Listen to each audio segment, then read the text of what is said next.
Hello there and welcome, weary traveler, to Sleepy Wiki. Find a comfortable spot, allow your shoulders to gently drop, and let your breath soften, slowing its rhythm as if settling into a deep, soft cushion. Tonight, we'll embark on a quiet journey, not through the bustling pathways of history as we know it, but into a more tranquil yet profound imagining. We will ponder a world unwired, a civilization shaped by different currents. Can you picture a landscape where the ubiquitous glow of the screen never appeared, where the silent, tireless hum of processors never became the backdrop of our lives? We'll gently explore the profound ripples of a single, absent invention, tracing the contours of what might have been in a world untouched by the digital. If these quiet meanderings through the what-ifs bring a gentle calm to your evening, perhaps consider leaving a soft like or joining our growing constellation of sleepy wanderers by subscribing. It helps our quiet little corner of the internet reach more searching souls. And now, let us gently unfold the silent pages of this imagined history as we ask, what if the computer hadn't been invented? Far beyond the soft glow of any screen lies a world woven from steam and steel, from ink and intricate gears. It was a time when the very fabric of industry and scientific inquiry was being restitched, laying down the deepest roots for all that would follow. We're journeying to a remarkable era, long before the first whisper of a microchip, a time when human ingenuity was finding its strength through muscle, mechanism, and profound intellectual breakthroughs. Imagine the rhythmic churn of the Industrial Revolution, a symphony of human ambition played out across vast factories and bustling cities. At its heart was power, harnessed from the unyielding might of nature. Think of James Watt's steam engine. Not merely a machine, but a conceptual marvel. Before Watt's improvements, power often relied on fickle winds and flowing water, or the tireless but limited strength of humans and animals. But the steam engine transformed heat into work with unprecedented efficiency, a profound understanding of thermodynamics, beginning to emerge from minds like Sadi Carnot, who conceptually laid out the limits of such conversions. This powerful new heart of industry pumped life into countless inventions, transforming how goods were produced, how people lived, and crucially, how information itself began to be managed. The very air vibrated with the hum of progress, a tangible, mechanical hum.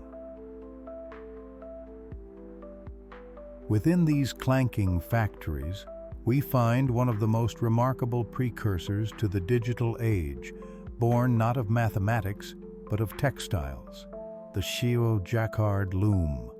Invented by Joseph Marie Jacquard in 1801, this wasn't just a fancy weaving machine. It was a marvel that used punched cards to create intricate patterns in fabric. Think of it, a series of holes, or the absence of holes, on a stiff card, dictating the rise and fall of hundreds of threads, line by line, to form a complex image. Each card was a command, telling the loom what to do next. If you wanted a different pattern, you simply swapped the deck of cards. This was an astonishing leap, the automation of a complex sequence of operations controlled by a changeable coded instruction set. It was, in essence, an early form of programmable logic, a dance of threads controlled by holes, long before anyone dreamed of programming a computer. But the foundations weren't just industrial, they were intellectual. Concurrent with the roar of industry was the quiet, meticulous work of scientific inquiry. The scientific method, championed by thinkers like Francis Bacon and exemplified by Galileo Galilei's observations of the heavens, encouraged looking at the world with new eyes, not just old books. It was a shift from philosophical speculation to empirical observation, measurement, and experimentation. Soon, Isaac Newton would articulate the elegant laws of motion and universal gravitation, presenting the universe as a grand, predictable clockwork mechanism governed by quantifiable rules. This desire to measure and quantify led to a blossoming of mathematical tools. Think of John Napier's logarithms, invented in the early 17th century, which transformed multiplication and division into simpler addition and subtraction, a profound shortcut for astronomers, navigators, and engineers grappling with complex calculations. From logarithms sprang the ubiquitous slide rule, a portable mechanical analog computer that graced the pockets and desks of scientists and engineers for centuries, allowing quick, if approximate, calculations with a whisper and a glide of its intricate scales.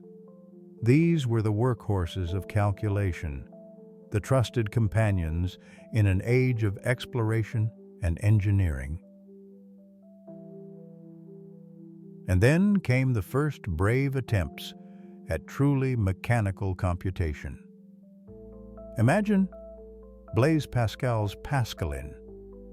In the 17th century, a delicate assembly of interlocking gears and cogs designed to perform addition and subtraction with the turn of a dial. It was a tiny brain of brass and steel born from a son's desire to help his tax collector father. Not long after, Gottfried Leibniz envisioned and built the stepped reckoner, a more ambitious machine that could also multiply and divide, improving on Pascal's design with a clever stepped drum mechanism. These were not mere curiosities. They were bold statements, proving that complex arithmetic could be automated, liberating human minds from repetitive drudgery. But the true visionary giant of this mechanical age was Charles Babbage. He dreamed of machines so grand, so intricate, they seemed almost impossible. His difference engine, designed in the early 19th century, was intended to automate the calculation of polynomial functions for navigational tables, eliminating human error. It was a colossal calculator, a steam-powered poet of numbers designed to print its results directly, perfect and unblemished. But Babbage's greatest leap was the bold analytical engine. Here, the influence of the Jacquard loom was direct and profound.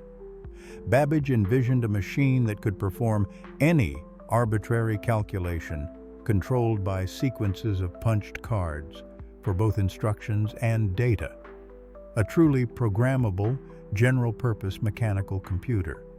It would have a mill for processing, a store for memory, and input/output mechanisms. It was, in essence, the blueprint for the modern computer, conceived entirely through gears, levers, and cams, with no electrons dancing in sight. His brilliant collaborator, Ada Lovelace, Lord Byron's daughter, grasped the profound implications of the analytical engine far beyond mere number crunching. She saw that it could manipulate symbols according to rules, not just numbers. She wrote the very first algorithms intended for the machine, demonstrating how it could compose music or generate complex patterns, recognizing its potential as a general-purpose symbol manipulator. Her insights were centuries ahead of their time, a testament to the power of pure thought and imagination, unfettered by contemporary technological limits. Beyond these mechanical wonders, the very way information was organized and transmitted was evolving. Think of the vast libraries of the world, like the Library of Alexandria in ancient times, symbolizing humanity's collective knowledge. In this pre-digital era, cataloging systems like the Dewey Decimal Classification, invented by Melville Dewey in 1876, brought systematic order to oceans of ink and paper. It allowed scholars to navigate sprawling collections, retrieving information through painstaking human effort and logical organization. And for rapid long-distance communication, Samuel Morse's telegraph introduced a new language of clicks and pauses, Morse code, translating messages into discrete electrical signals that could travel across continents, paving the way for the idea of information encoded as distinct transmissible units. This world, this foundation, was built on the precision of clockwork, the power of steam, the elegance of mathematics, and the sheer force of human intellect to observe, categorize, and build. It was a world that understood the physical laws of an electromagnetism through the pioneering work of Michael Faraday and James Clerk Maxwell, mapping out the invisible forces that would one day be harnessed to carry digital information, even though the digital age itself was a distant future. Their equations and experiments described how electricity and magnetism were intertwined, a fundamental understanding that would be crucial for the electronic age, yet born from the meticulous observations of the pre-digital era. And as the gears turned, and the steam hissed, and the ink dried on countless ledgers, the world was unknowingly building a magnificent stage. A stage not yet for electrons, but for the profound idea of processing, of automating, of connecting. A world that yearned for greater speed, for tireless accuracy. A world quietly preparing for the next whisper of invention. The invisible currents that would one day replace the visible gears. In this slumbering reality, global commerce and finance, those intricate ballets of goods and gold, would still dance, but with a different rhythm, a slower, more deliberate cadence. It would be a world woven not by invisible digital threads, but by visible hands, rustling paper, and the tireless journeys of ships and messengers.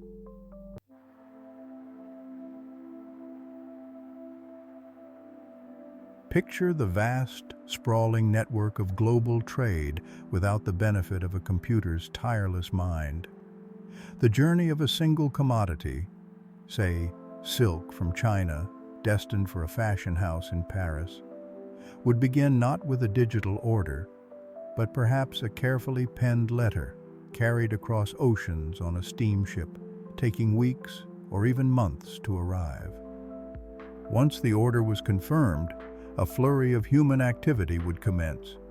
In the warehouses, instead of barcode scanners chirping their precise counts, meticulous clerks would walk the aisles, quill in hand, meticulously updating vast, leather-bound inventory ledgers.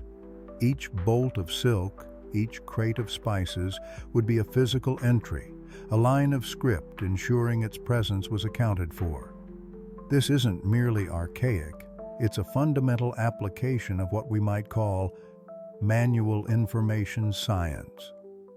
The meticulous, human-driven process of recording, categorizing, and verifying every piece of data. The efficiency of the entire supply chain, from producer to consumer, would hinge on the accuracy and legibility of these countless handwritten entries, a testament to human discipline rather than digital precision. Now, as that silk begins its physical journey, a thick stack of paper documents would accompany it. A bulky shipping manifest, detailing every item, its weight, origin, and destination, would be created by hand, sometimes in triplicate or quadruplicate. Customs declarations, too, would be laboriously filled out, page after page, then physically reviewed and stamped by officials at every port of entry. Think of the sheer volume.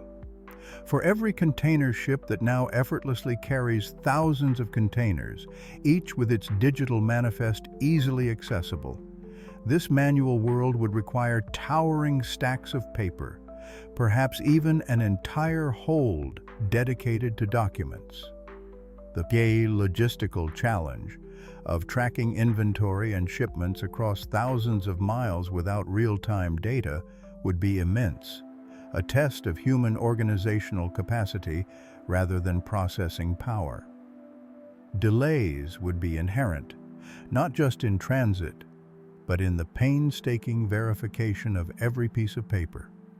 The very concept of just-in-time delivery, a cornerstone of modern manufacturing, would be an impossible whisper in this era, replaced by the necessity of vast, often costly, physical stockpiles, a buffer against the slow crawl of information.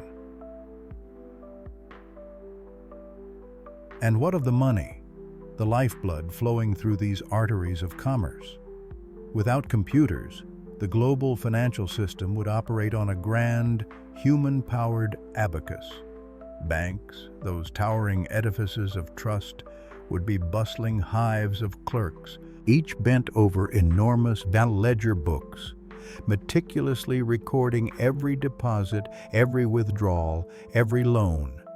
The venerable system of double-entry bookkeeping, a brilliant innovation centuries old, would be the bedrock, ensuring that every transaction had a corresponding debit and credit, balancing the books with a mathematical certainty. But these balances would be known only within the walls of that specific bank branch, and only at the end of a long day of human calculation. Imagine the transfer of funds across international borders. Today, a few clicks, and money spans oceans in seconds. In this computerless realm, it would be a far more stately, almost ritualistic affair. A merchant in London wishing to pay for the silk from Shanghai wouldn't initiate a swift transfer. Instead, they might visit their bank, initiating a telegraphic transfer. This involved sending a coded message, often via Morse code, to another bank. Human telegraph operators, trained in the arcane art of electrical pulses, would meticulously tap out the message, which would then be received by another human operator across continents. This message, once decoded, would instruct the receiving bank to debit one account and credit another. This wasn't instantaneous. It was a process fraught with potential for human error, limited by the speed of human hands and the capacity of the telegraph lines. Each transfer would be a tiny, independent act of communication and trust, relying on a chain of human understanding and verification. It was a network of whispers and handshakes, rather than an invisible torrent of data packets. In foreign exchange, the delicate art of swapping currencies would be a constant negotiation, not an algorithmically determined rate updated every microsecond. Dealers on a trading floor, perhaps shouting orders, would consult large chalkboards or printed sheets, manually calculating exchange rates based on the most recent and often delayed information they could gather. The inherent delays in information dissemination would mean greater volatility and risk, as decisions would be based on an ever so slightly outdated snapshot of the world rather than its living, breathing present. The very complexity and volume of transactions that characterize modern global finance would be impossible. Sophisticated financial instruments like derivatives or complex securitized assets, which rely on rapid calculation and massive data processing, would simply not exist. Finance would be simpler, perhaps more transparent at the micro level, but far less expansive and intricate. This manual world of global commerce and finance would be a testament to human ingenuity in the face of immense constraint. It would be a slower, more deliberate, and profoundly more labor-intensive system. The information superhighway would be a gravel path, traversed by tireless clerks, dedicated messengers, and the vast, slow-moving vessels of the seas. The cost of information transfer. In terms of time, labor, and potential for error, would be astronomically higher. Global integration would be shallower, slower to evolve, and more susceptible to local disruptions. Our understanding of global economic trends would be delayed, a retrospective analysis rather than a real-time observation. It would be a world shaped by the very friction of its mechanisms.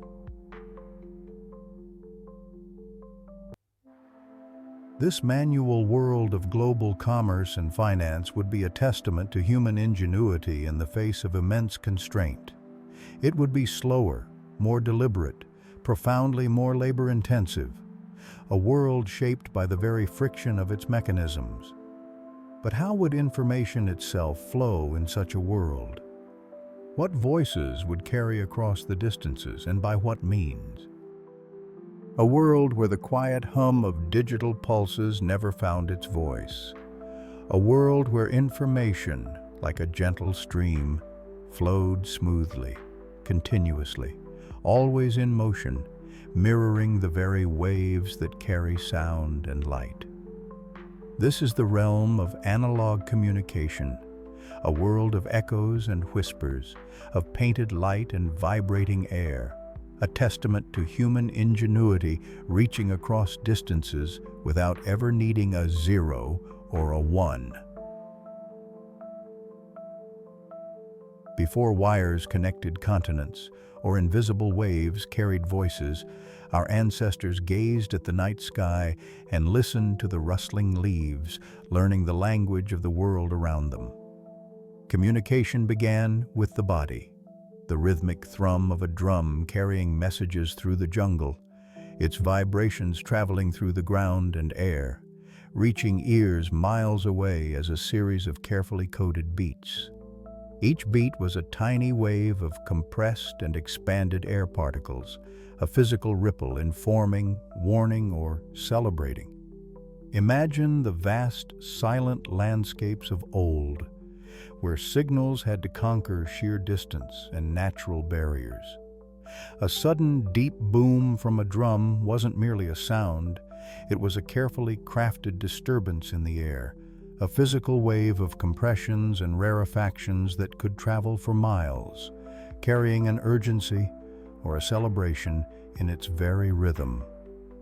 Nor picture the smoke signals rising against a vast blue sky, each puff a visual poem, a silhouette against the sun, transmitting meaning through patterns of light and shadow, relying on the simple principle of light being absorbed and scattered by particles.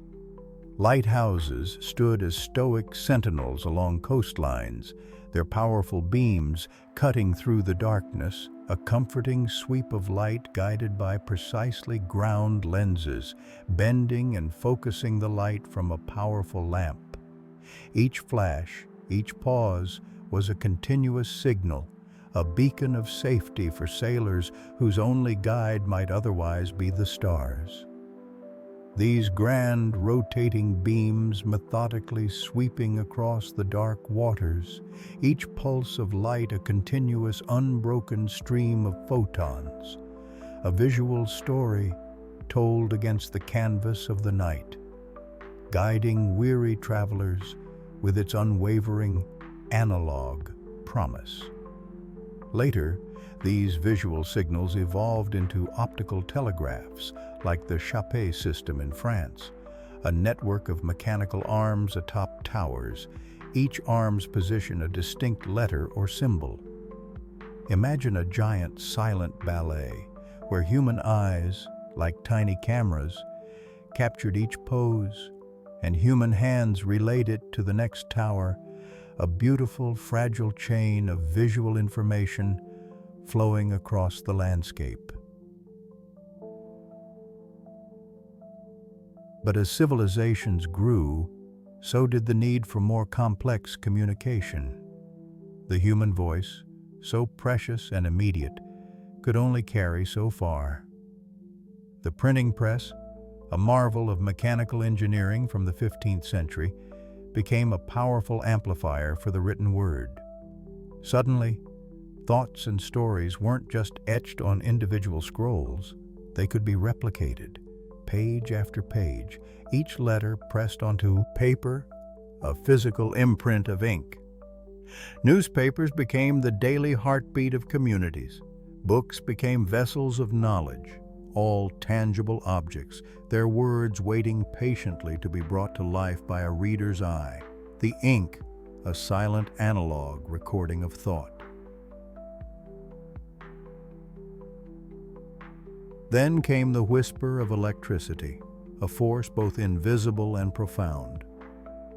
The telegraph was born in the 19th century, translating human language into a series of short and long electrical pulses, the famed Morse code.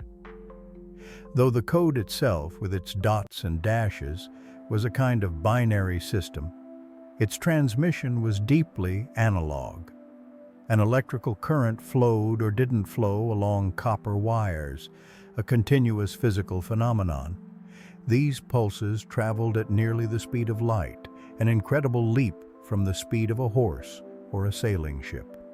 Operators listened to the clicks, their ears translating the staccato rhythm back into words, bridging vast distances with a silent, electrical song.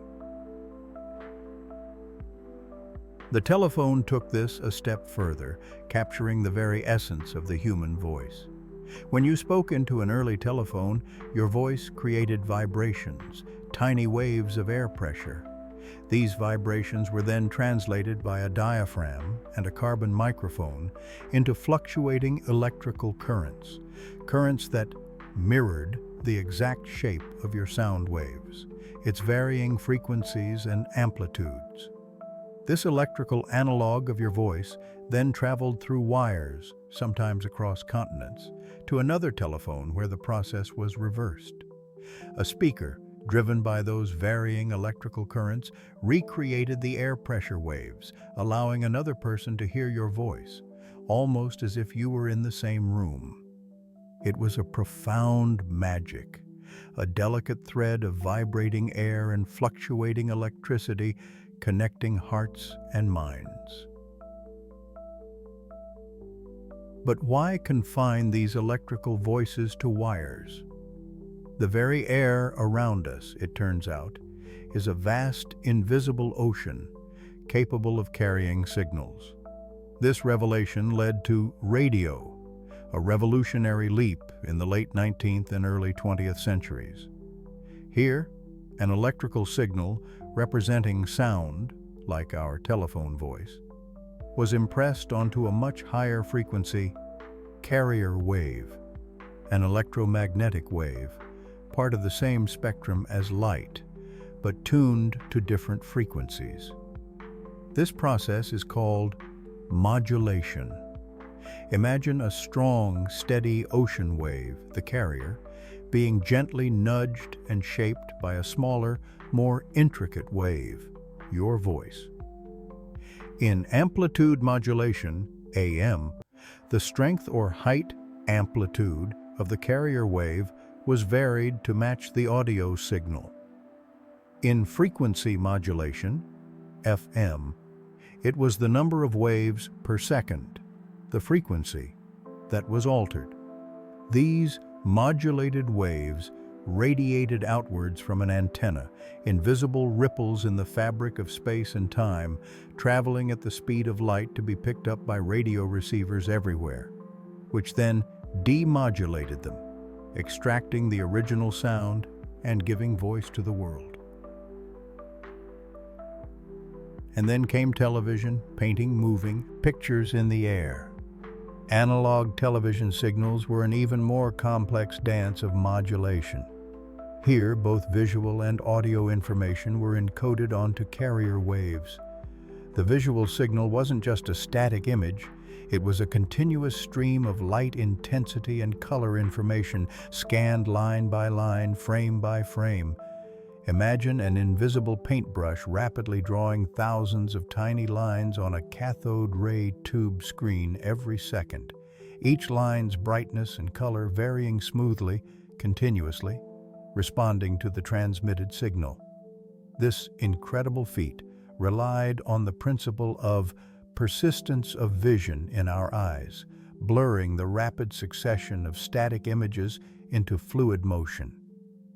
From a broadcaster's studio, electromagnetic waves, laden with these intricate visual and audio patterns, surged into the atmosphere, illuminating millions of screens in homes across the land, bringing news, entertainment, and a shared window to the world, all flowing as a continuous, unbroken stream of information.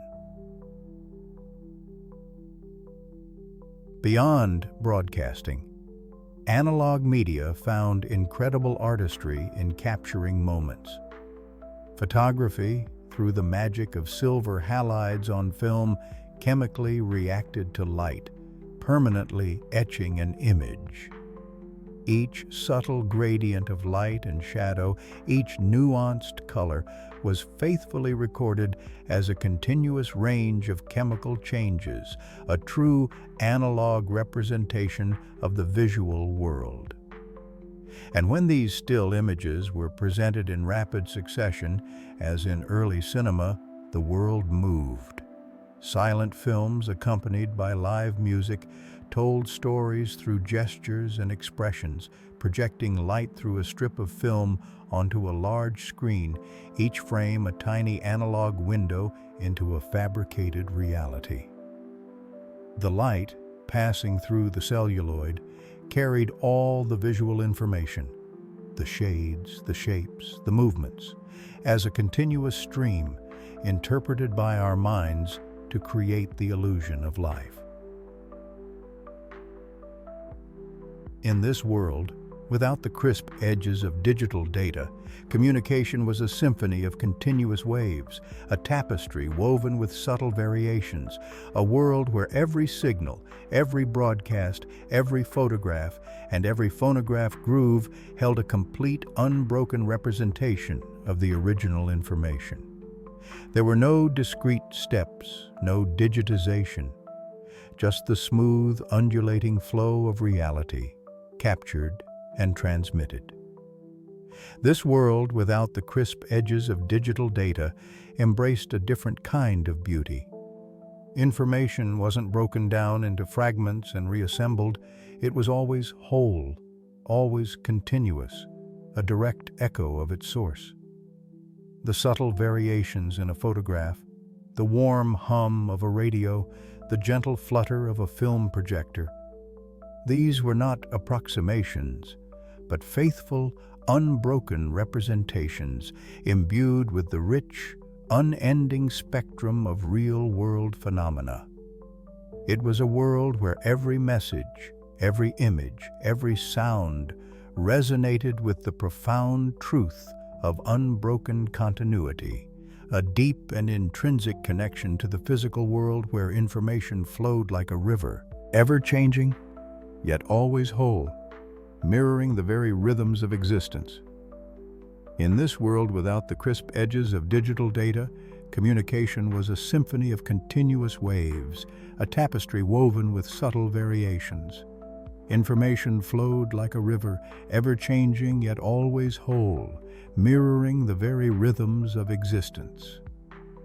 But beyond the grand networks of broadcast and transmission, how would this analog world shape the smaller rhythms, the daily work, the ordinary tasks that fill our hours?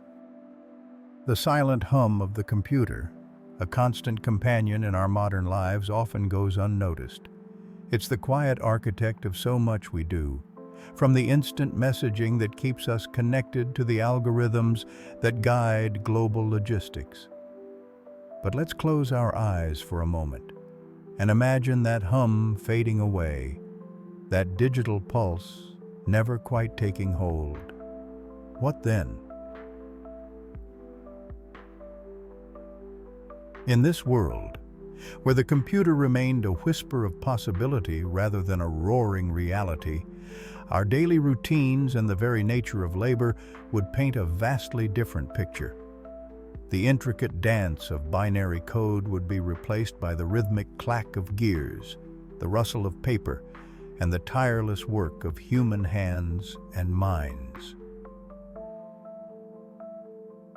Imagine an office, not as a landscape of glowing screens, but as a vibrant tapestry woven with the tangible threads of effort. The centerpiece wouldn't be a sleek laptop, but the venerable Tano typewriter. Picture rows of them, their keys like an orchestra of tiny hammers, each striking an inked ribbon against a crisp sheet of paper. The very act of creation on a typewriter is a physical ballet. A depression of a key sends a lever arcing forward, its character head impacting the ribbon, leaving an impression of graphite or carbon pigment onto the cellulose fibers of the page. No backspace key offered effortless deletion. Every error required a correction fluid or a careful retyping. The satisfying ding at the end of each line, signaling the carriage return, was a mechanical triumph. A small bell struck by a cam, prompting the typist to push the carriage back, ready for the next line. And to make copies? No Ctrl+C, Ctrl+V here. Instead, carbon paper. A marvel of simple chemistry, sandwiched between sheets, its waxy, pigmented coating transferring a ghostly twin of each character onto the sheet beneath, creating multiple physical duplicates with each keystroke. This wasn't just typing. It was a craft, demanding precision and a certain rhythm. The sound, a percussive backdrop to every workday. Plon. The flow of information, too, would follow a different current. No digital files nestled on a server. Instead, information would exist as physical entities, meticulously organized papers, bound ledgers, and index cards. Think of a bank, for instance. Transactions wouldn't zip across digital networks. They'd be recorded in large leather-bound ledgers, each entry penned by hand, sums carefully calculated by trained clerks. The principles of Chamdwa, double-entry bookkeeping, a system refined over centuries, would be paramount, ensuring every debit had a corresponding credit, maintaining the financial equilibrium. Accuracy was not just desired, it was painstakingly enforced by human vigilance and manual re-verification. And for those more complex calculations, the kind that now happen in microseconds, the role of the human computer would be paramount. Imagine rooms filled with skilled individuals, often women, meticulously performing complex mathematical operations. Their tools would be humble yet powerful, tables of logarithms, pencil and paper, and perhaps the elegant simplicity of a slide rule. The slide rule, a beautiful analog calculating device, works on the principle of logarithms. It translates multiplication and division into the simpler operations of adding and subtracting lengths on a logarithmic scale. Or consider the abacus, an ancient and surprisingly powerful tool. Its beads, arranged on rods, represent numerical values, allowing for rapid mental arithmetic by physically manipulating units, tens, hundreds, and so forth, embodying the very concept of positional notation in a tactile form. More advanced mechanical calculators, with their intricate clockwork of gears and levers, like the Pascalin or the arithmometer, would handle more robust calculations, their internal mechanisms a symphony of precise engineering, each cog turning another, adding or subtracting with satisfying clicks. These machines were marvels of their era, but they were tools to aid human calculation, not replace the human intellect driving them. Beyond the office and the calculating room, the very arteries of communication would operate on a different pulse. The instant global reach of email or video calls would be a distant dream. Instead, we'd rely on systems that moved information with physical presence or specialized electrical signals. The postal service would be the backbone, delivering letters and parcels across cities and continents. Think of the vast infrastructure required, sorting offices, bustling with activity, mail trains traversing landscapes, ships crossing oceans, and countless letter carriers, each a vital link in a chain of physical communication. Every stamp, every envelope carried not just a message, but the tangible effort of this vast human-powered network. For faster, though not instantaneous communication, the bar telegraph would be king. Imagine the rhythmic dit-da-dit of Morse code, tapping out messages across miles of wire, transmitted as electrical pulses that activate electromagnets at the receiving end. And for voice communication, the telephone switchboard would be a hub of human interaction. Operators, with their nimble fingers and sharp memories, would manually connect calls by plugging and unplugging cables into specific jacks, creating temporary circuits between callers. Number, please, would be the human gateway to connecting voices, a far cry from the automatic routing of today's digital exchanges. This wasn't just a job. It was a societal function, requiring focus, discretion, and an understanding of human connection.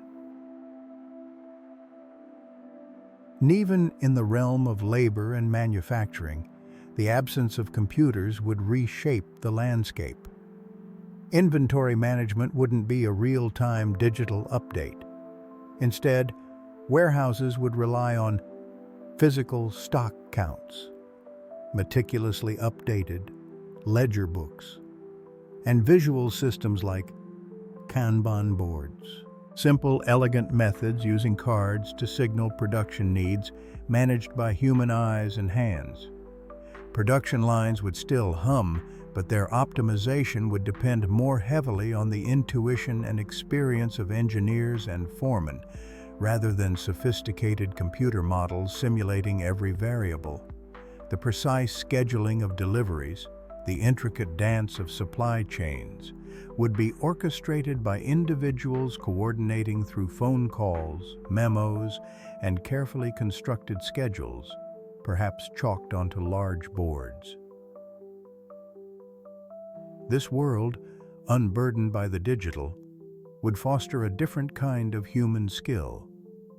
Mental arithmetic would be a daily necessity, memory a cultivated asset, and patience a widely practiced virtue.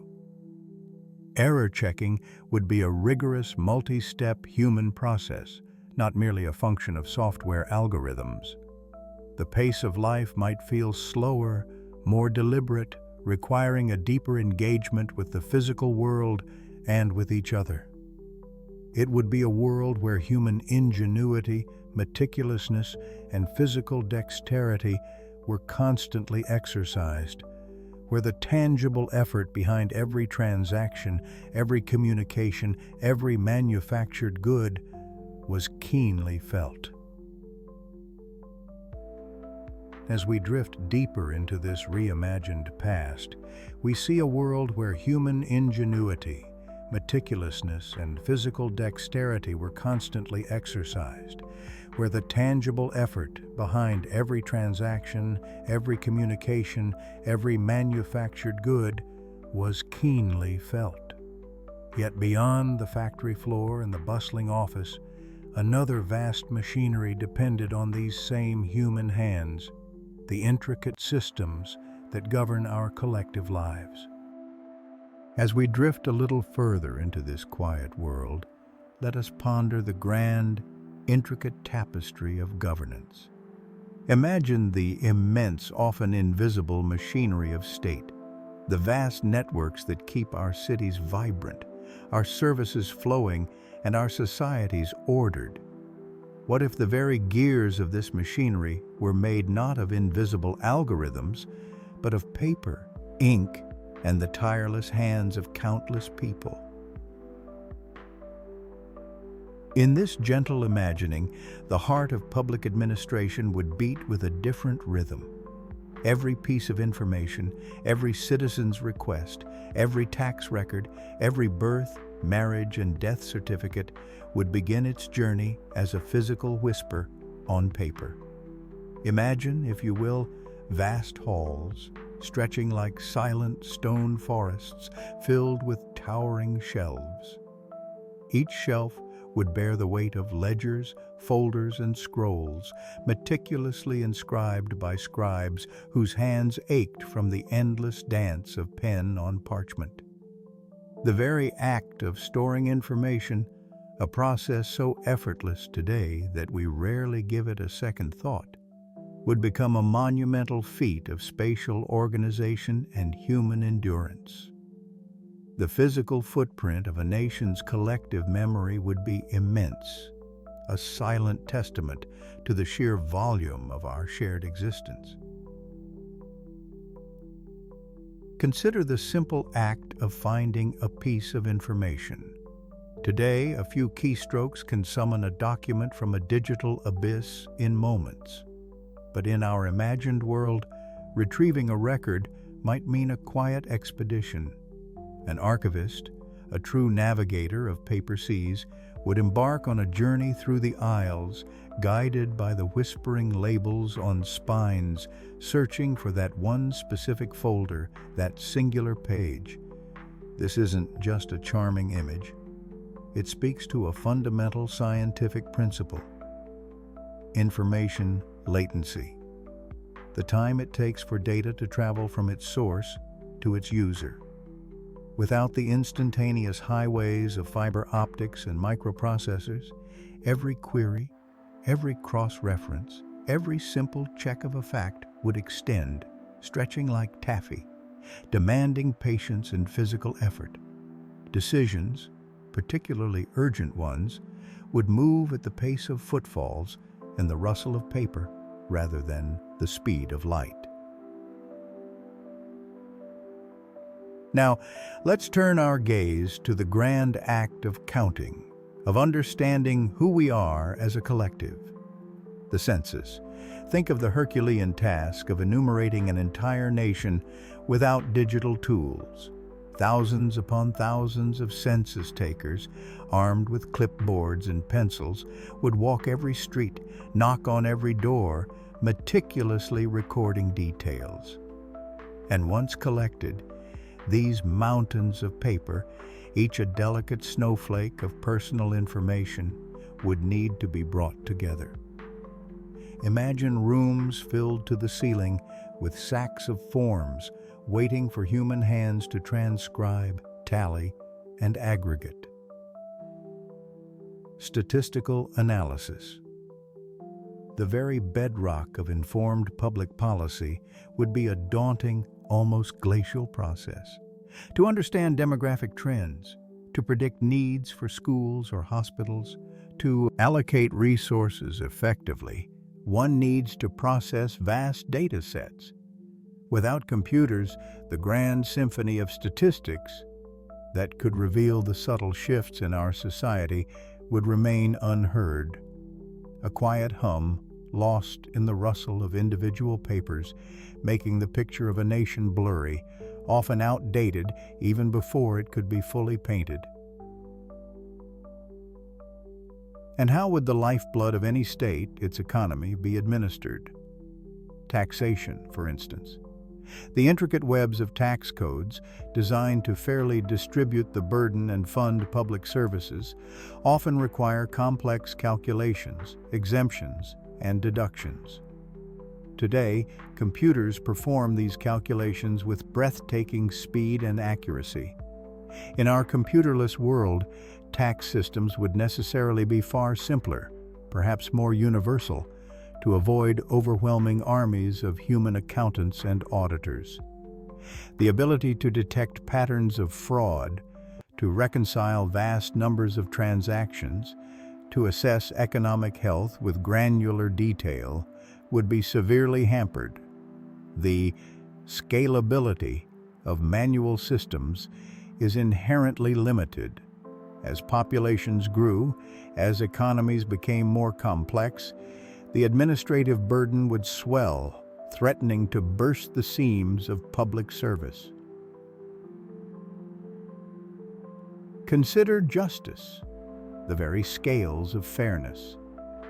Imagine legal research, poring over countless volumes in a law library, each case a leaf in an endless forest. Without searchable databases, without the ability to quickly cross-reference precedents, legal processes would slow to a crawl.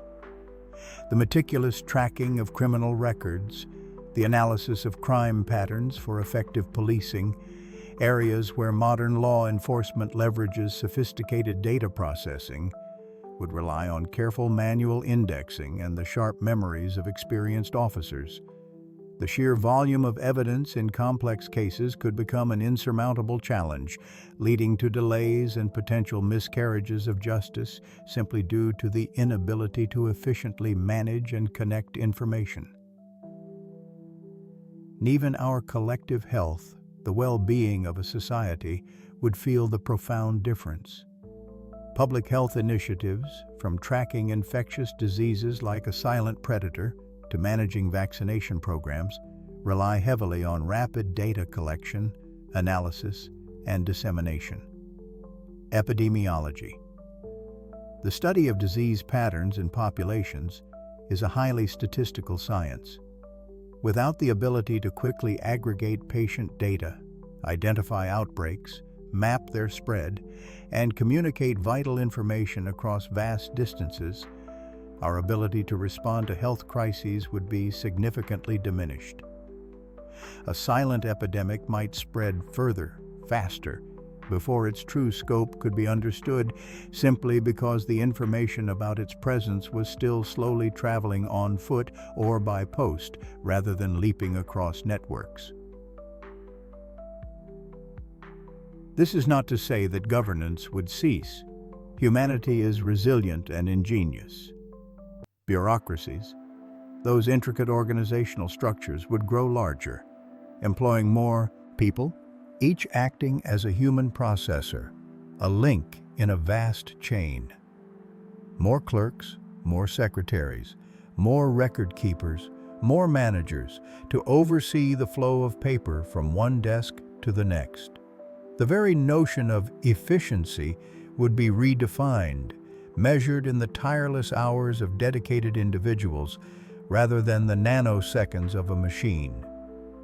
The challenge of human error, while always present, would become a more significant factor, as every transcription, every calculation, every filing would carry the potential for a small, innocent mistake that could ripple through the system. So, as we imagine this world, we see a government that is more ponderous, more deliberate, and profoundly more reliant on the tireless labor of its citizens. Decisions would be made with less immediate, less comprehensive information. The vast, intricate dance of logistics, from delivering mail to coordinating emergency services, would be an organizational masterpiece, choreographed by hand and mind. It truly paints a picture of a society where every single piece of information, every decision carries the tangible weight of human effort and the inherent slowness of manual processing. So, as we imagine this world, we see a government that is more ponderous, more deliberate, and profoundly more reliant on the tireless labor of its citizens. It paints a picture of a society where every decision carries the tangible weight of human effort.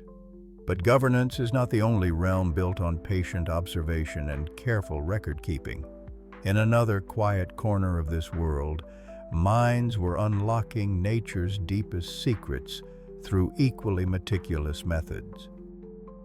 Here, in the soft twilight of our thoughts, we discover a realm of scientific wonder that unfurled under the watchful eyes and patient hands of brilliant minds long before the first computer began its intricate calculations. Picture a different kind of laboratory, perhaps under the vast velvet canopy of the night sky. For millennia, humanity looked up, not with digital sensors, but with the keenest of senses, their eyes, their hands, and their ingenious tools. Imagine Galileo Galilei, his face illuminated by the gentle flicker of a candle, not the harsh light of a monitor. He meticulously grinds lenses, polishes brass, and then, with his handcrafted telescope, extends the reach of his vision far beyond what was ever thought possible. Night after night, he charts the phases of Venus, a delicate crescent mirroring our own moon, revealing that it too orbits the sun. He traces the silent, stately dance of Jupiter's 4 largest moons, tiny pinpricks of light, yet colossal discoveries that shattered ancient geocentric beliefs. Every observation, every tiny movement, every new star glimpsed was carefully sketched, recorded in ink on parchment, analyzed in his mind with the precision of a celestial cartographer. His calculations, the very architecture of his understanding, were painstakingly performed by hand, each numeral a step closer to unlocking the universe's secrets. Centuries later, the cosmic curtain continued to be drawn back, not by algorithms, but by the relentless curiosity of individuals like William Herschel. He wasn't just observing, he was building his own monumental telescopes, some of the largest of his time, with mirrors he personally cast and polished, often spending countless hours under the stars in a state of profound meditation and observation. It was with one of these magnificent handcrafted instruments that he discovered Uranus, a planet previously unseen, a jewel hiding in the celestial depths.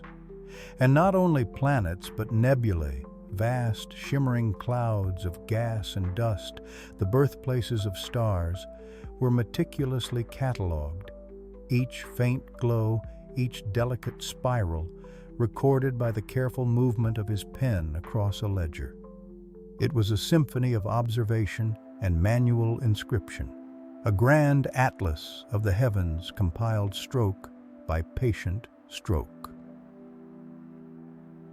Now let's step away from the cosmic ballet and into a more earthly, yet equally profound quest. Imagine a small, unassuming shed in Paris, damp and drafty, yet humming with an invisible energy.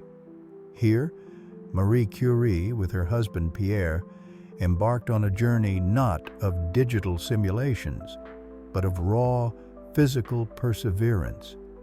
They were exploring the mysteries of radioactivity, a phenomenon so new, so profound, it seemed to whisper secrets from the very heart of matter. There were no sophisticated spectrometers or advanced particle accelerators. Their tools were simple: large iron stirring rods, huge cast iron pots for boiling, beakers, crucibles, and a delicate electrometer, a device of exquisite sensitivity that measured tiny electrical currents, detecting the presence of radioactive emanations. From tons of pitch-blende ore, through endless cycles of crushing, grinding, boiling, filtering, and crystallizing, Marie's hands, often blistered and weary, patiently coaxed forth tiny, glowing grains. It was a grueling, almost alchemical process, powered by an unwavering belief in the unseen. Each faint glow in the dark, each delicate deflection of the electrometer's needle was a personal confirmation, a tangible sign of radium and polonium, new elements revealed not by data points on a screen, but by sheer laborious persistence and the almost ghostly glow of their own making. It was a testament to the power of human endurance and meticulous experimental skill. Consider, too, the subtle brilliance of Ernest Rutherford, whose iconic gold foil experiment unveiled the atomic nucleus. Imagine a darkened laboratory, not lit by flickering monitors, but by the focused beam of a light source, casting shadows on the faces of his students. These dedicated observers, with eyes carefully adjusted to the dark, patiently watched a zinc sulfide screen. As invisible alpha particles struck the screen after passing through a thin sheet of gold foil, they created tiny, fleeting flashes of light, scintillations. One by one, hour after hour, these faint twinkles were counted, meticulously tallied by human eyes and minds. It was a testament to the power of human perception and unwavering focus, each flash a whisper from the heart of an atom, revealing its dense, tiny nucleus, its vast emptiness, all without a single microchip to assist in the observation. And what of the very blueprint of life itself? In a quiet monastery garden, Gregor Mendel, an Augustinian friar, tended to his pea plants. His research wasn't driven by genetic sequencing machines or powerful bioinformatic algorithms. Instead, it was a profound act of careful observation, methodical breeding, and painstaking manual data collection. He wasn't just growing peas, he was meticulously cross-pollinating them, generation after generation, carefully recording traits, color, height, seed shape. He counted thousands upon thousands of peas, tabulated countless characteristics, all by hand in his notebooks. His genius lay in seeing patterns where others saw only random variations, in applying simple arithmetic and probability to biological inheritance. He discovered the fundamental laws of heredity, the units of inheritance, long before the word gene existed. Through the sheer power of systematic empiricism, patiently revealing how traits pass from one generation to the next, like an intricate biological clockwork, without ever needing a digital display. And even the grand, unifying theories that describe the very fabric of our universe often began not with computational models, but with the elegant dance of thought, paper, and pen. James Clerk Maxwell, for instance, in the mid-19th century, sat at his desk, not with a keyboard, but with quill and ink. He wove together seemingly disparate observations about electricity, magnetism, and light into a single, breathtakingly beautiful theory. His 4 elegant equations, scribed by hand, didn't just describe these forces, They predicted the existence of electromagnetic waves and their exact speed, demonstrating that light itself was merely a ripple in this vast electromagnetic ocean. It was a triumph of abstract thought, a universe understood and articulated through symbols and logic, a monumental leap in human understanding achieved through pure intellectual might. These stories, and countless others, remind us that the bedrock of scientific understanding was forged in the fires of human ingenuity, perseverance, and profound curiosity. The keen eye, the patient hand, the questioning mind, and the relentless spirit were the most powerful tools in any laboratory. They didn't have algorithms, they had insight. They didn't have data processing units. They had disciplined observation, meticulous record-keeping, and the sheer power of human reason. Their laboratories were often simple, their instruments extensions of their senses, but their discoveries were monumental, laying the very foundations upon which all subsequent science, digital or otherwise, would be built. These stories and countless others remind us that the bedrock of scientific understanding was forged in the fires of human ingenuity, perseverance, and profound curiosity. The keen eye, the patient hand, the questioning mind, these were the most powerful tools in any laboratory. But science was not the only domain where human creativity flourished in this analog world. Let's turn our gentle gaze now toward another realm that would feel profoundly different. The vibrant tapestry of arts, entertainment, and the very flow of information that shapes our days. Imagine, if you will, the world of art.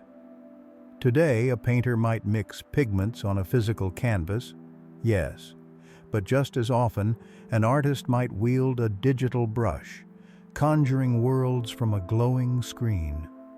Colors, born from tiny light-emitting diodes, blend and shift with impossible precision, a dance of red, green, and blue light, the very building blocks of our digital visual experience. Without the computer, this luminous canvas would simply not exist. Graphic design, the art of communicating through images and text, would revert to its analog roots. Careful hand lettering, intricate cut-and-paste layouts using physical glues and sharp blades, much like the meticulous craft of typesetters from a bygone era. The instant revisions, the infinite color palettes, the ability to zoom into a single pixel. That smallest unit of a digital image, a mere dot of color that combined to form a picture, would be an unheard-of magic. Every correction, every tweak, would demand a physical change, a new plate, a fresh print, slowing the creative current to a thoughtful meander. Now, let's listen closely to the melodies and rhythms that fill our lives. Our modern soundscapes are rich with synthesizers that can mimic any instrument or create entirely new ones through complex algorithms that sculpt sound waves. Digital audio workstations, often called DAWs, allow musicians to layer hundreds of tracks, correct every note, and apply a myriad of effects with effortless grace. All of this relies on the conversion of continuous sound waves, like the ripple of a pond, into discrete numerical data, a process known as digital sampling. Each tiny snippet of sound is measured and assigned a binary code, a series of ones and zeros, creating a digital blueprint. Without the computer, the recording studio would be a realm of tape reels, delicate microphones, and physical mixing boards. Musicians would rely on the natural acoustics of a room, the precise placement of an instrument, and the skilled hand of an engineer physically splicing magnetic tape together to arrange a song. The vibrant electronic hum of synthesized sound would be replaced by the rich organic resonance of acoustic instruments, their voices unamplified by digital wizardry. Music distribution, too, would tell a different story. No instant downloads, no streaming services whispering millions of songs into our ears. Instead, the creation of physical records, vinyl discs with their delicate grooves, or perhaps magnetic cassette tapes, would be the primary means of sharing music, each requiring careful manufacturing and distribution, like tiny, fragile ships carrying sound across oceans of distance.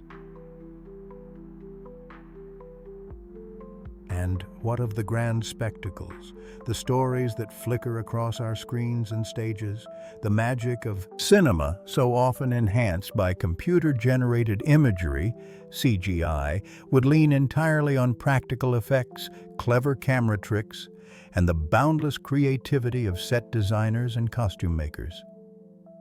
Imagine a dragon in a film. Today, it might be born from complex 3D models, rendered meticulously, its scales glinting, its flight a marvel of simulated physics. Without the computer, that dragon would likely be an intricate puppet, a stop-motion marvel, or perhaps even a skillfully painted backdrop, brought to life through the sheer ingenuity of human hands. The editing suite, once a bustling hub of film reels being physically cut and glued, is now a sleek digital interface where editors can non-destructively rearrange scenes with a click, experiment with different takes, and add seamless transitions. In a world without computers, the painstaking process of physical film editing would be the norm, where every cut is final, every splice a commitment. Live performances, too, would feel different. No intricate light shows choreographed by computer programs, no complex sound mixing digitally adjusted for every seat in the house. Instead, human operators would manage every spotlight, every fader, their skill and intuition guiding the audience's sensory journey. Then there's the realm of information itself, the vast ocean of knowledge that now seems to flow like a river directly into our palms. Today, a question whispered to a search engine can conjure an answer from millions of indexed web pages in mere milliseconds. This miraculous feat relies on complex algorithms that tirelessly crawl the vast network of the internet, indexing keywords and ranking relevance, a digital librarian working at impossible speeds. Without the computer, information would be a treasure hunted in physical libraries, its location painstakingly recorded on index cards, its essence bound in paper volumes. News would arrive through printed newspapers, their pages physically typeset and pressed, or via scheduled radio broadcasts carried on electromagnetic waves, or television signals traveling through the air or coaxial cables. There would be no instant updates, no breaking news alerts pinging on our devices. The global village, connected by fiber optic cables transmitting data at the speed of light, would recede into a collection of scattered hamlets, their communication relying on slower, more deliberate methods. Letters carried by mail, telegrams tapping out messages across vast distances, or telephone calls relying on intricate physical switchboards and copper wires, each connection a dedicated circuit. Our understanding of how information is stored and retrieved would be fundamentally different. Databases, those vast digital warehouses of categorized information, are the beating heart of our information culture. From your personal contact list to the immense scientific archives of universities, computers organize, search, and retrieve data with incredible efficiency.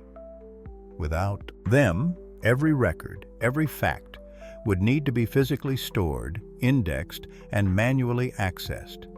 Imagine the sheer volume of paper needed to hold the equivalent of even a small digital library, the acres of shelves, the legions of librarians dedicated to its maintenance and retrieval.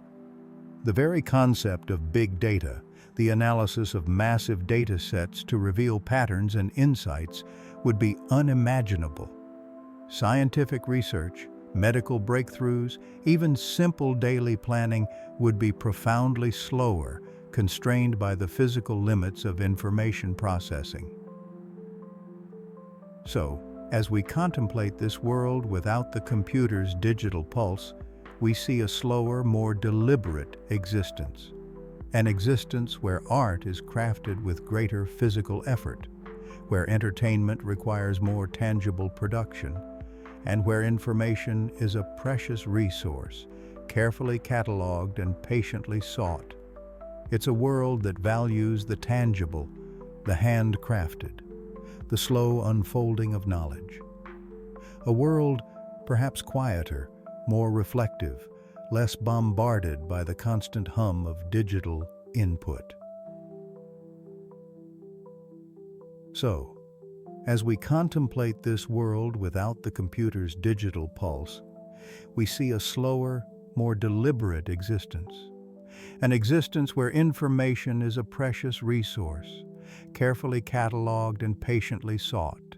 A world perhaps quieter, more reflective, less bombarded by the constant hum of digital input. Yet this same scarcity of rapid information would profoundly shape not just culture and art, but the gravest of human endeavors. A vast, intricate clockwork of nations, each gear turning, each spring coiled, but without the tiny, shimmering logic gates that orchestrate our modern world. In a world untouched by the computer's invention, the grand tapestry of geopolitical strategy and the stark realities of warfare would be woven with threads of a very different kind.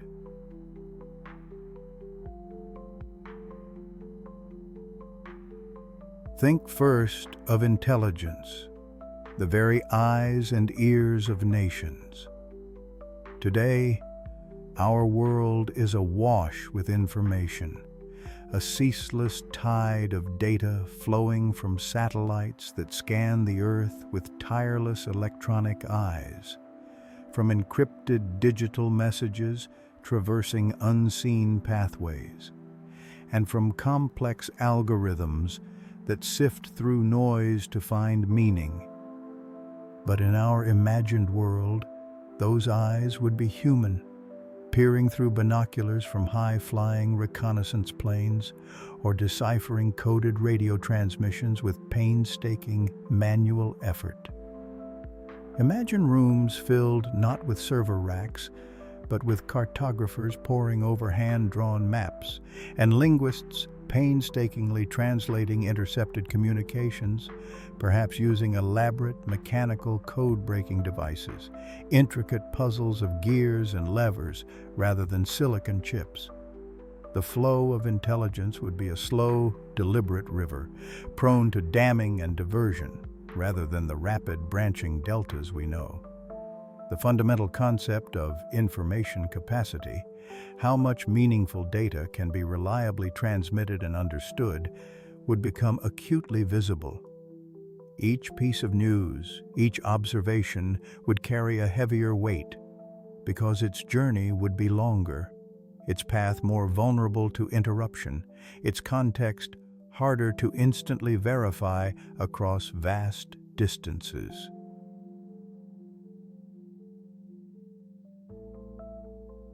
Then, consider the delicate dance of communication across vast distances. Without computers, the instant global communication we take for granted simply wouldn't exist. There would be no secure digital networks, no fiber optic cables humming with cryptographic secrets, no satellite phones connecting leaders across continents in real time. Instead, messages would traverse the world through radio waves, susceptible to jamming and eavesdropping. By telegraph, a slow, staccato rhythm of dots and dashes, or by physical couriers, carrying sensitive documents across perilous journeys. Imagine the immense, almost palpable delay in sending orders to forces deployed far from home. A general's carefully crafted strategy, born from hours in a map room filled with paper charts, might take days or even weeks to reach the front lines, by which time the battle landscape might have fundamentally shifted. The latency of information, the time it takes for a message to travel from sender to receiver, would dictate the very pace of conflict, forcing a much slower, more deliberate, and less adaptable form of command and control. The resilience of these networks, too, would be paramount. A single cut wire or a jammed frequency could plunge an entire front into an information blackout, a terrifying silence. And what of the immense logistical ballet that underpins any military operation? Supplying armies, moving vast quantities of materiel, coordinating naval fleets and air squadrons. Today, these are tasks of computational prowess, optimizing routes, predicting needs, and tracking every single bolt and ration pack with digital precision. In a world without computers, this would revert to colossal, manual undertakings. Think of the meticulous ledger books, the thousands of clerks charting inventory by hand, the runners delivering messages between vast depots. The concept of operational efficiency, of maximizing output with minimal resources, would be a constant grinding challenge. Without sophisticated algorithms to analyze transport networks and predict consumption rates, there would be more waste, more delays, and a far greater susceptibility to bottlenecks. Every supply convoy would be a testament to human organization, but also a vulnerable artery, its movement predictable only by meticulous, manual planning rather than dynamic, real-time adjustments guided by a digital nervous system. The sheer scale of variable management, which modern computers handle effortlessly, would be a constant struggle against human capacity, leading to far less optimized and thus more costly and slower logistical operations. Weaponry, too, would tell a different story. The age of precision-guided munitions, of smart bombs that find their targets with astonishing accuracy, would never have dawned. There would be no computer chips guiding missiles, no GPS systems directing drones, no complex fire control systems automating artillery. Instead, warfare would rely more heavily on raw power and human skill. Artillery would be aimed by calculations performed on mechanical slide rules or ballistic tables painstakingly compiled by teams of mathematicians. Pilots would navigate by stars and compass, dropping bombs by sight and estimation. The physics of ballistics would remain, of course, but the application would be less refined, less precise, and far more reliant on human experience and manual dexterity. The very nature of military engagement might shift towards larger-scale conventional forces, less surgical and more broadly destructive, because the fine-grained control offered by digital systems would be absent. And the specter of cyber warfare, a silent battleground of ones and zeros, would simply not exist. The conflicts would be purely physical, purely analog, fought with steel and resolve rather than code. This absence of computational power would fundamentally reshape strategic decision-making. Game theory, the mathematical study of strategic interaction, would still offer profound insights, but its application would be profoundly limited. Without computers to run simulations, to process vast amounts of data on enemy capabilities and troop movements, leaders would rely far more on intuition, historical precedent, and simplified models sketched on whiteboards or projected onto maps. The fog of war would be thicker, the pathways to understanding less clear. A nation's ability to project power, to deter aggression, or to wage war would be grounded in visible, tangible assets and the slow, observable movements of forces, rather than the unseen, rapid movements of data or the subtle calculations of economic models run on supercomputers. The world stage would become a slower, more ponderous play, perhaps less prone to instantaneous crises, but also less able to react with the agility that modern technology affords.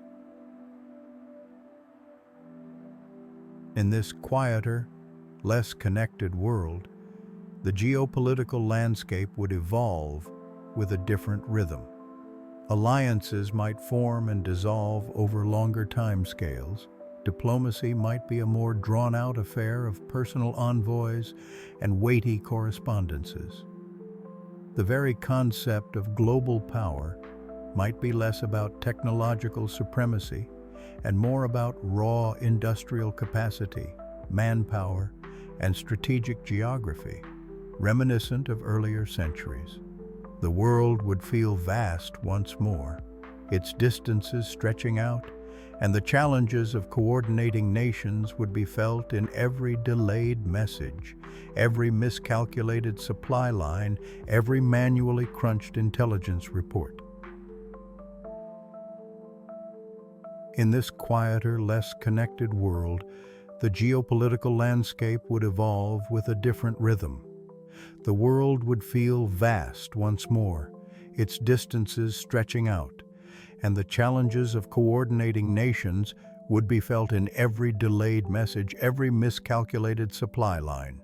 But beneath all these grand strategies and mechanical systems, one constant remained: the human mind itself, adapting and solving problems as it always had.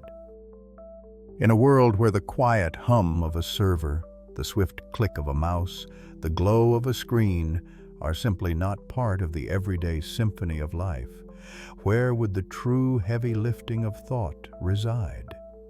It would rest, as it always has, within the intricate, soft architecture of our own minds. Without the digital scaffolds we've grown so accustomed to, the human brain wouldn't suddenly become less capable. Rather, its inherent strengths and its fascinating limitations would become even more pronounced, more profoundly felt in the grand dance of problem solving. Our minds would still be the most complex machines known, but their methods of navigation would feel different, more deliberate, more deeply rooted in our biological heritage. Think of our brain, this marvel, as an ancient, sprawling forest. Within it, certain trees stand tall, their roots reaching deep into the earth. One such mighty oak is pattern recognition. From the earliest dawn of humanity, our survival depended on spotting the ripple of a predator in tall grass, recognizing the subtle shift in weather patterns, or discerning the familiar face in a crowd. This isn't just a party trick. It's a fundamental cognitive ability, allowing us to identify similarities and predict outcomes based on past experiences. Without computers to process vast data sets for trends, our brains would become even more finely tuned instruments, sifting through the noise of the world to find the whispers of order. We'd become master detectives of the natural world, our neural pathways etching deeper grooves with every observed connection, every sun-dappled leaf, every shifting cloud. Close beside this great oak of pattern recognition, you'd find the winding vines of analogical reasoning. This is our ability to understand a new complex problem by relating it to something familiar we've encountered before. It's the mental magic trick of seeing connections between seemingly unrelated things, realizing that the flow of water in a river can offer clues to the flow of information in a network, or that the structure of a spider web might inspire a new architectural design. In a world without computational simulations, we would rely heavily on these intuitive leaps, building mental bridges from the known to the unknown, allowing us to transfer solutions and insights across diverse domains. Our history is rich with such leaps, from observing birds to designing flight, from noticing falling apples to understanding gravity. These analogies, woven into the fabric of our thought, would be the catalysts for invention and discovery, sparks flying between distant ideas. And then there's the whispering pool of creativity and intuition, fed by the subconscious depths of our minds. This isn't just about art. It's about finding novel solutions, imagining possibilities that haven't yet manifested. The famous aha moment, that sudden flash of insight, isn't magic. It's often the culmination of unconscious processing, where our brains have been quietly rearranging information, forging new links while we've been busy with other things, or even dreaming. Without the instant gratification of searching for answers online, we'd spend more time in this state of mental incubation, allowing ideas to simmer and coalesce, trusting the gentle nudge of our inner knowing. Our understanding of complex systems, our breakthroughs in science and philosophy, would emerge from these deep, quiet moments of mental gestation, like ancient springs bubbling up from deep within the earth. Our memory, too, would take on a different significance. Long-term memory, vast and sprawling like a cosmic dust cloud, is capable of storing an almost immeasurable amount of information, facts, experiences, skills, emotions. Unlike the precise indexed files of a computer, our biological long-term memory is associative, a web of interconnected ideas where one thought leads to another, pulling threads from distant corners. In this computerless world, the mastery of knowledge would be a truly internal landscape, a personal library built over a lifetime, each book a memory, each chapter a learned skill. Retrieval, however, wouldn't always be instant. Finding the right memory can sometimes feel like searching for a specific star in the boundless night sky, needing the right constellation to guide us. But even this magnificent forest of the mind has its clearings, its areas of gentle limitation. Consider our working memory. This is like a small, busy workbench, a temporary holding area where we actively manipulate information. It's where we hold a phone number while dialing or follow the steps of a recipe. Unlike the near infinite registers of a computer, our working memory is remarkably limited, able to juggle only a few pieces of information at any given time, perhaps 3 to 7 items, for mere seconds, sometimes a minute, if we actively rehearse them. Imagine trying to solve a complex mathematical equation, or plan a multi-stage project with only this small workbench at your disposal. The challenge would be immense, leading to what psychologists call cognitive load, That feeling of mental exhaustion when our workbench is overflowing and we simply can't fit another thought onto it. To manage this precious but finite resource, our brains have evolved clever shortcuts, known as heuristics.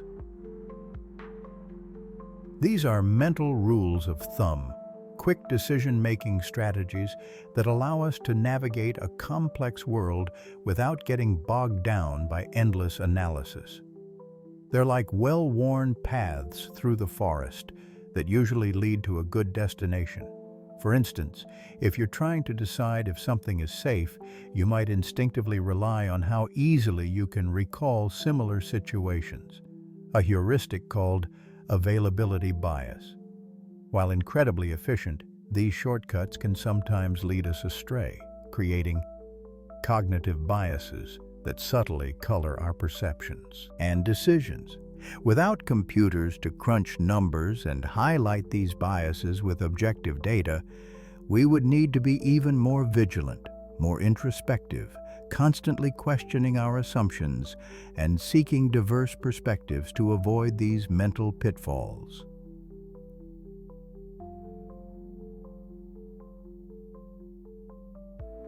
So, how would we, as a species, tackle grand challenges without the aid of our digital companions? Our ancient strategies, honed over millennia, would take center stage. We would learn to externalize our thoughts more effectively. This means taking ideas from the ephemeral landscape of our minds and making them tangible. We'd fill notebooks with intricate diagrams, cover chalkboards with equations, build physical models, and create elaborate maps. The act of writing down a complex problem isn't just recording, it's offloading some of the cognitive load from our working memory onto the page, allowing us to see patterns, identify missing pieces, and manipulate ideas in a more concrete way. These external records would become extensions of our minds, physical anchors for our fleeting thoughts. Collaboration would also become an even more profound cognitive tool. By pooling our limited working memories and diverse long-term knowledge, we could create a collective mind far more powerful than any individual. Imagine scholars debating for days, slowly building a shared understanding, each person contributing a piece of the puzzle, catching errors, suggesting new avenues. The act of vigorous discussion, of articulating ideas aloud, helps solidify thoughts and refine arguments. It's a form of distributed cognition, where the burden of problem solving is shared, like many hands working together to weave an intricate tapestry. And finally, dear listener, we must not forget the gentle power of sleep. Even in a world without computers, our brains would still need this nightly ritual of rest. During sleep, especially deep sleep, our brains consolidate memories, sifting through the day's experiences, strengthening important neural connections, and pruning away the less relevant ones. It's also a time for unconscious problem solving, where new ideas can form and insights can emerge as the mind wanders freely, unburdened by waking consciousness. Many a great scientist has awoken with the solution to a vexing problem, having slept on it, a testament to the brain's incredible capacity to work even when we are resting. In such a world, the pace of discovery might be slower, perhaps. The scale of problems tackled by individuals might be smaller, but the depth of human ingenuity, the sheer resilience of our biological minds, would shine even brighter. Every breakthrough, every new understanding would feel like a hard-won victory, a testament to the enduring power of human thought, carefully nurtured and collaboratively built, brick by slow, thoughtful brick. In such a world, The pace of discovery might be slower, perhaps. The scale of problems tackled by individuals might be smaller. But the depth of human ingenuity, the sheer resilience of our biological minds would shine even brighter. Every breakthrough would feel like a hard-won victory, a testament to the enduring power of human thought. Yet the question remains, without the digital path, what other roads might human invention have traveled? A different tapestry of time, one woven with threads of ingenuity, but without the shimmering digital patterns we know so well. If the computer, in its electronic binary form, had never been conceived or perhaps remained a distant dream, where would the restless spirit of human invention have turned its gaze? What other rivers of understanding would have carved their paths through the landscape of our knowledge? It's a fascinating thought, isn't it? It's not about a world without technology, but a world where technology followed profoundly different veins, nurtured by different scientific principles and engineering philosophies. For just as a sculptor might choose clay or marble or bronze, so too might our collective genius have sought different materials for the edifice of progress. One such powerful, yet fundamentally different path could have been the grand refinement of mechanical computing. Think of a world where the intricate dance of gears and levers, the precise movements of cogs and rods, reached unparalleled levels of sophistication. Charles Babbage's visionary difference engine and analytical engine, machines of exquisite mechanical complexity designed to crunch numbers, might not have been mere historical curiosities, but the foundational prototypes of an entire industry. Imagine factories filled not with microchips, but with colossal gleaming brass and steel machines, their countless components moving in a hypnotic, rhythmic ballet, solving equations, predicting tides, even controlling complex industrial processes. These would be true analog wonders, where quantities weren't represented by discrete zeros and ones, but by the continuous rotation of a shaft, the precise position of a lever, or the exact tension in a spring. Each movement, each interaction, a tiny calculation contributing to a colossal sum. Consider, for instance, the remarkable water integrator, a magnificent example of a non-electronic analog computer, conceived and built by the Russian scientist Vladimir Lukyanov in the 1930s. Picture a multi-story structure of interconnected glass tubes and reservoirs, where the level of water in each vessel represents a variable in an equation. Valves and pumps, actuated with astonishing precision, controlled the flow of water, performing operations like addition, multiplication, and integration. It was a computer that flowed, literally, solving differential equations by observing the rise and fall of liquid. In our computerless alternate reality, such devices could have evolved into vast, self-regulating hydraulic or pneumatic systems, their liquid or air pulses mirroring the ebb and flow of complex data, a living, breathing model of reality built from pipes and pressure. The beauty lies in its direct analogy. The physical process is the computation, embodying the mathematical functions in a way that digital systems can only abstract. Beyond the satisfying click and whir of perfected mechanics, another profound avenue could have been the mastery of optical computing. Light, the swiftest messenger in the universe, possesses extraordinary properties. Without the constraint of electron flow, perhaps the sheer speed and parallelism of photons would have been harnessed. Imagine data not stored magnetically or electrically, but etched into holographic crystals or processed through intricate arrays of lenses and mirrors. Information could be manipulated at the speed of light, with entire matrices of data processed simultaneously through the interference patterns of laser beams. Optical switches, instead of transistors, could have directed beams of light, forming complex logic gates. Our libraries might not house hard drives, but luminous blocks of crystal, each glimmering with billions of bits of information stored as three-dimensional interference patterns.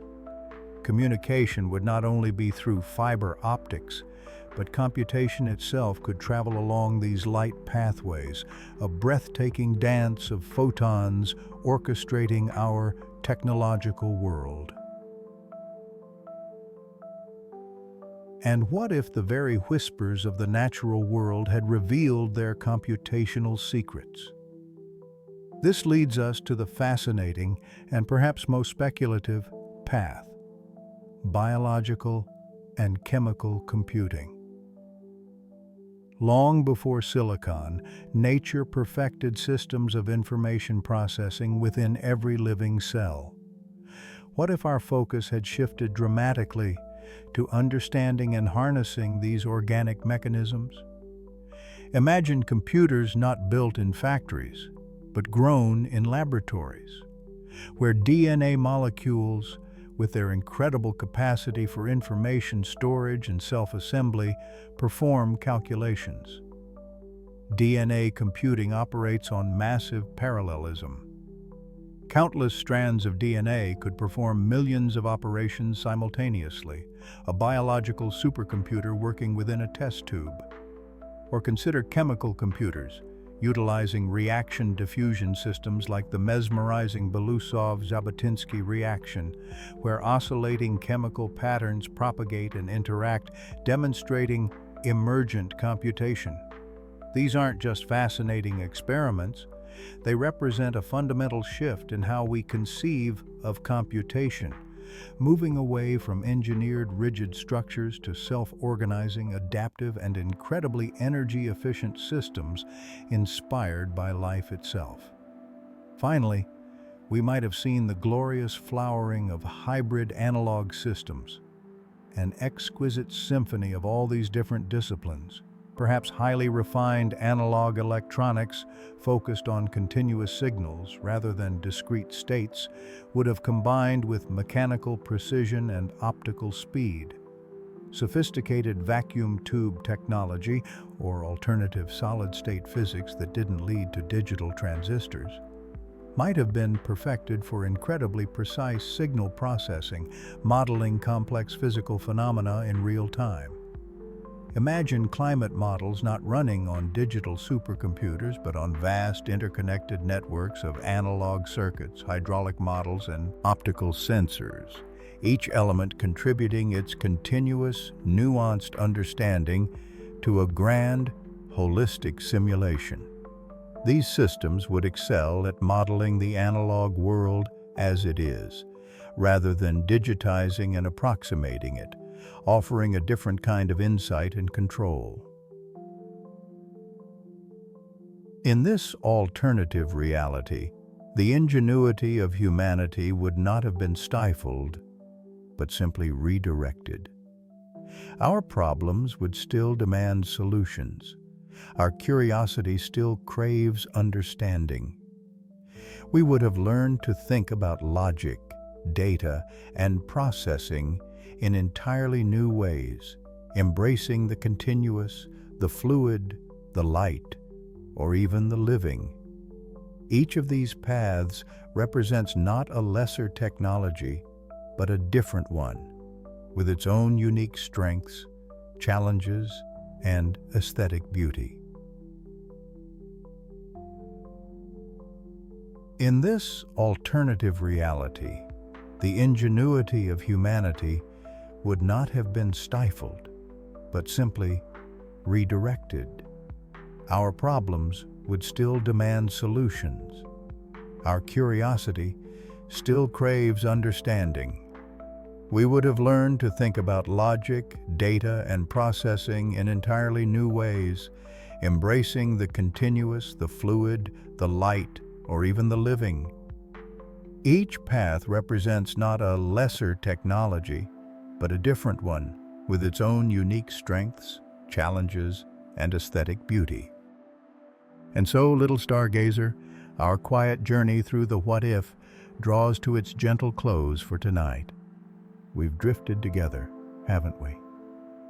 Like a tiny boat on a calm, moonlit sea, we've explored a world spun from a single, delicate thread of thought.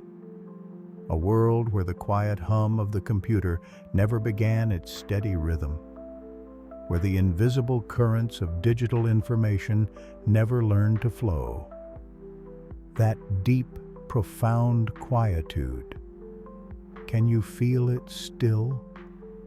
The air not quite buzzing with unseen signals, the screens unlit, the swift currents of data unwoven from the fabric of our days. Instead, we found paths walked by hand, connections made by the very sound of a voice, the touch of a letter, the warmth of shared presence in a room. It was a world, we imagined, where every action carried a little more deliberation, every connection a deeper sense of intention, a cherished moment of gathering.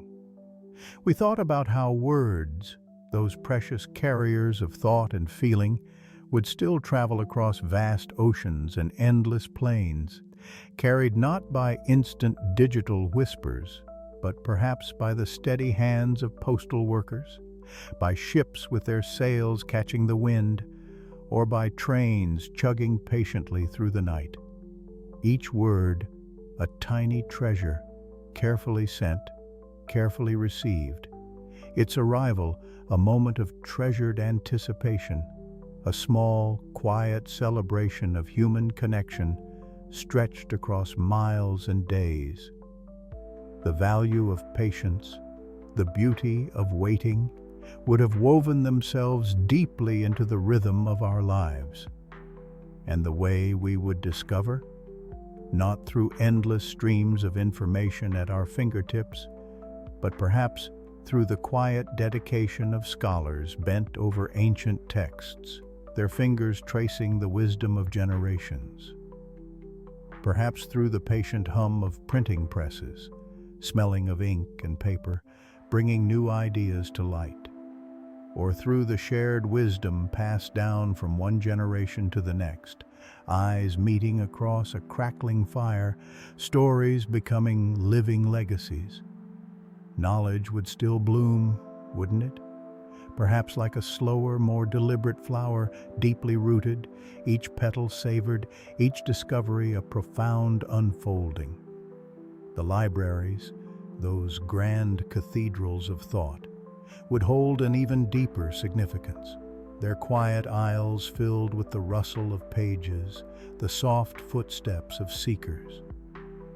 We considered the rhythm of daily life, how tasks might have been done with a different kind of focus, a more tactile, engaged attention, the gentle whir of mechanical gears, the steady scratch of a pen on paper, the rhythmic clatter of a typewriter composing thoughts one character at a time. It's a world where human ingenuity, without the digital assistant, would still find remarkable ways to calculate, to build, to communicate, to explore the very edges of our understanding. Our minds, those magnificent, wondrous things, would still be alight with curiosity, ever seeking, ever questioning, ever inventing. The solutions might have been different, perhaps more intricate in their physical form, but born of the same brilliant spark of human intellect.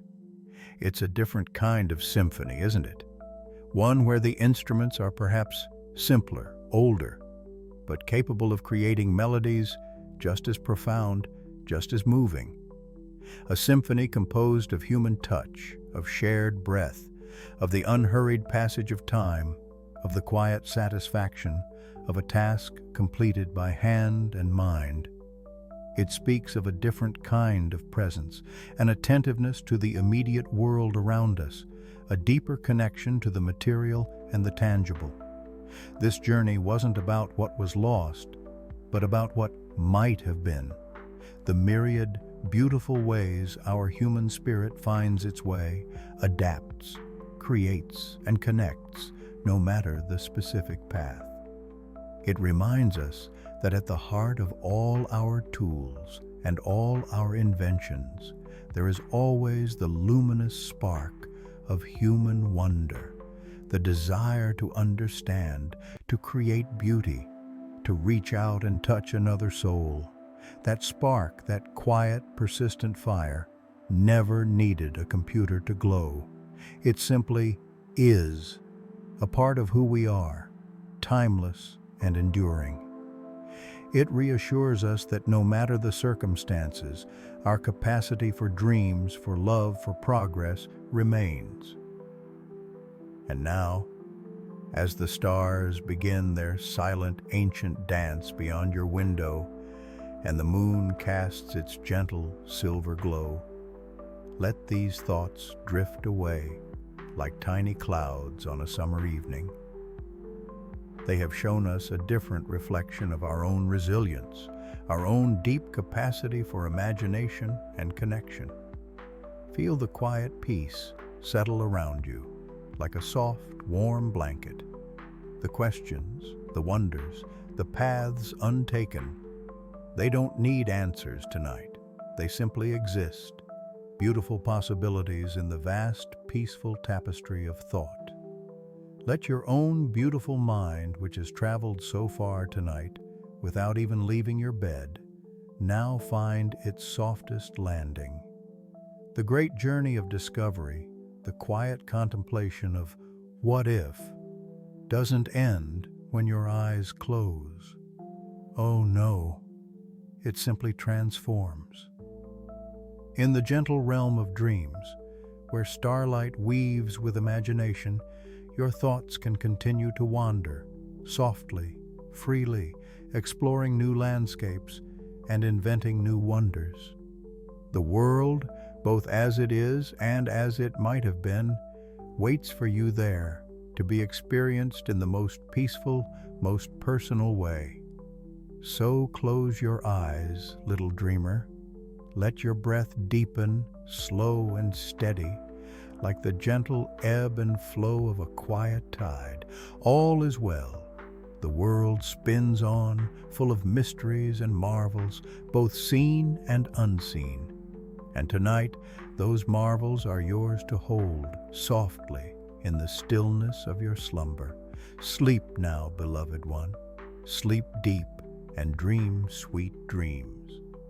The journey continues always in the quiet unfolding of your dreaming heart.